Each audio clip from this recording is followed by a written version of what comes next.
Hello and welcome to this month's Lunar Magic forecast of April. And we are slowly continuing the theme of springtime into this month. So this month is under a big influence of Venus because we have a full moon in Libra and a new moon in Taurus, and both of these signs are ruled by Venus. So this is going to add more feminine and softness and really allowing yourself to tap into the beauty of all things. But before that, we are going to have the first of 3 Jupiter-Pluto conjunctions. And the first one is on April 4th.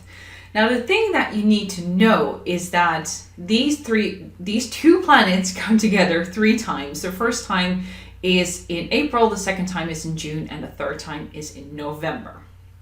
Now, Jupiter is the planet of expansion. Pluto is the planet of transformation. Now, it's interesting because they come together 3 times, and mind you, these planets only come together once every 13 years. And this year we are 3 times the conjunction.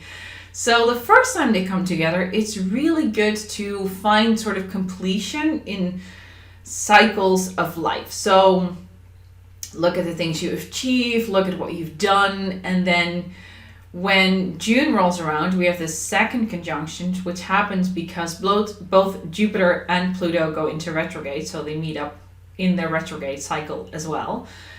That in June will be more about integration and really allowing yourself to embody the lessons. And then when it happens again in November, it's an opportunity to really chart your success based on what you have achieved before. But we need to look at the past first to see where we are going. So that's the first one.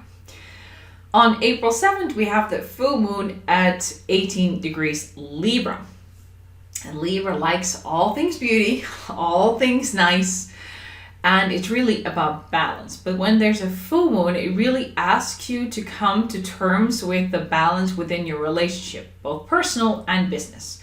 And it really needs you to step up and to embrace and acknowledge your own responsibility within these relations. So Libra likes to find the balance, but in order for us to find the balance, we need to make sure that we come to terms with where we stand, what is our responsibility, and what do we do, and what do we bring out into the world. There's also a Mars-Uranus square happening at that time, so be mindful that you don't get aggressive or blame the other person for not taking up something when you haven't looked at your own responsibilities yet. Because Libra likes to keep it soft and sweet. So don't let Mars overrule that and just go at it in a very fiery and aggressive way. Then on April 19th, the Sun will move into Taurus, which officially starts Taurus season. So we had Aries first. Aries is more fiery, startup. It's really get up and go. Taurus is more grounded, stable, steady, and it's really beautiful time to connect to your senses. Taurus is a very sensual sign, meaning that it really likes to experience the world through its senses, through smell, taste, touch, hearing. All of the senses are included. So it's really beautiful time to connect to all of these senses, go outside a lot, spend a lot of time outside. So what I mentioned earlier, that Venus rules both Taurus and Libra. Libra is more of the higher beauty. It's more of the it's almost like an elevated type of beauty, whereas Taurus is more of the grounded, practical type of beauty and sensuality. So that's a bit of the difference between Taurus and Libra.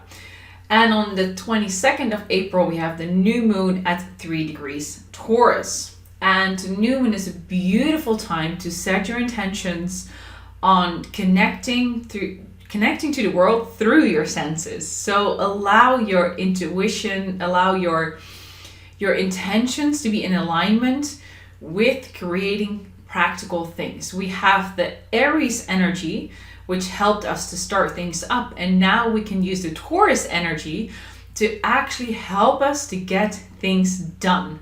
where Aries just wants to run and take off. Now with this new moon in Taurus, it is a beautiful opportunity to really take in, okay, so what are the practical things that need to happen in order for me to create the goals and the dreams that I have?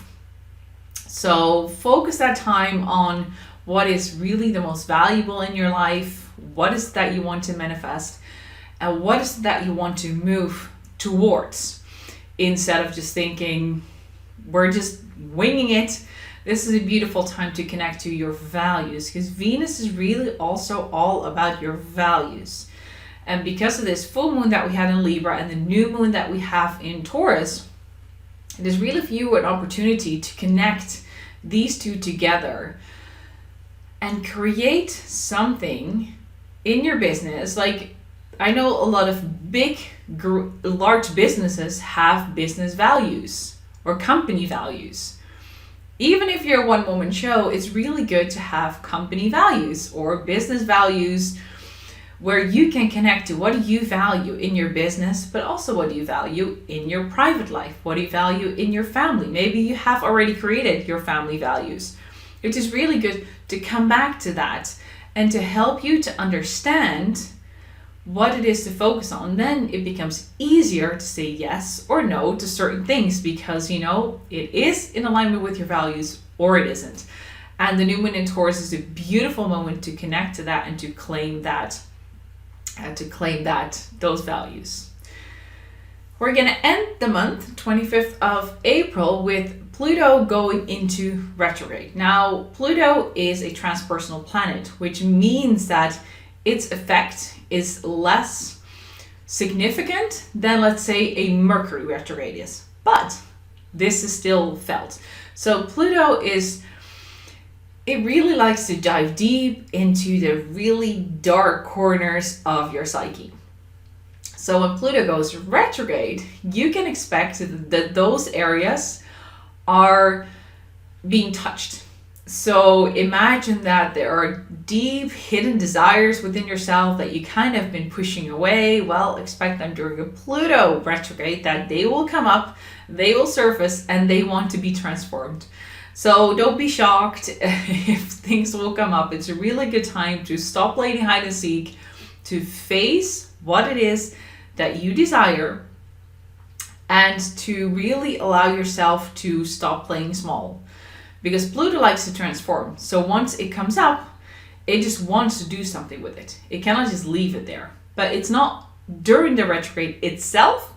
It's not the best time to actually start the transformation. But this is when Pluto comes out of retrograde in about 5 months. So this was a lot of information. If you want to read all of this back and even more information, you can go to patriciapanassi.com/magic and you can download a full PDF guide with all this information and even more for free, so you can plan your month ahead and know that you will be able to set yourself up for success for this coming month. And I will see you next month.